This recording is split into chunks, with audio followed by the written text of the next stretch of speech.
Hello, it's me, Clayton, and I just got back from seeing the most recent My Little Pony episode, A Flurry of Emotions.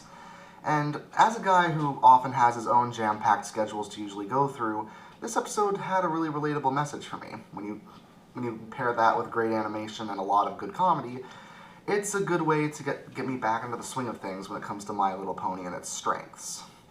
But let's get to the story, shall we?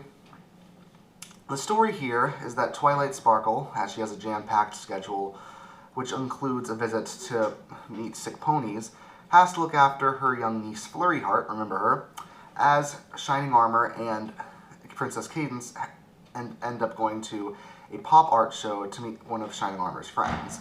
And of course, as you might expect, Twilight has a hard time juggling keeping Flurry Heart entertained while also going through her busy schedule. That's essentially the episode, and for an episode with a premise like that, it happens to pull it off very well. Mainly because the comedy is intact with a lot of visual gags, a lot of funny lines, and a lot of cute, adorable moments from Flurry Heart. You can say whatever you want to say about the baby pony's designs, but Flurry Heart always does seem pretty endearing, especially in this episode, because even though she is an infant, she shows remarkable intelligence and a surprising amount of restraint for someone her age, especially in comparison to Pound and Pumpkin Cake, which I will get to later. What I will say for right now is that Flurry Heart is a big highlight of the episode, and as she's both cute and endearing throughout.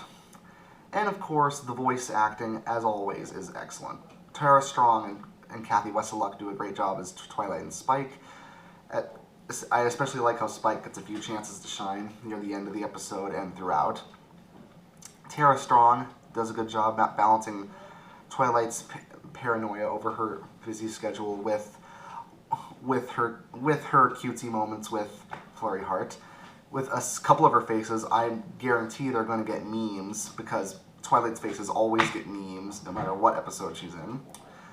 And also, Andrew Francis and Britt McKillop do shine as Shining Armor and Princess Cadence during the pop art sections, which, in a minute!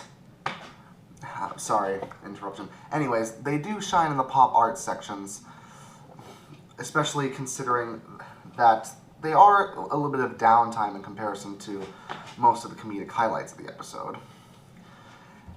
Now, the animation is excellent as well, especially with the flying scenes that Twilight and Flurry Heart get themselves into, most of the scenes where they have to rush from location to location to get done with Twilight's busy schedule, and especially, I like most of the designs of the pop art, though a lot of that mainly has to do with the fact that I'm taking a semester that revolves around pop art at college, so maybe I'm just partial to some of the designs.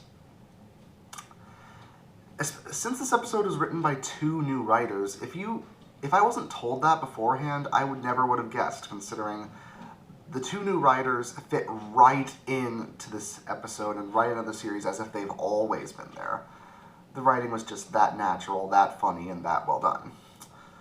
Unfortunately, there's really only 1 or 2 little things that I didn't like in this episode, and those 1 or 2 little things are Pound and Pumpkin Cake.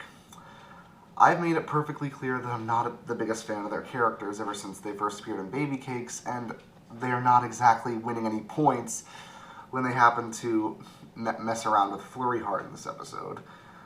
They're not exactly very adorable to me, they aren't very likable in the slightest, and honestly, I just find the 2 exceptionally annoying. Not to the levels of Diamond Tiara back in Season 1 and 2, but still, they're not exactly my cup of tea.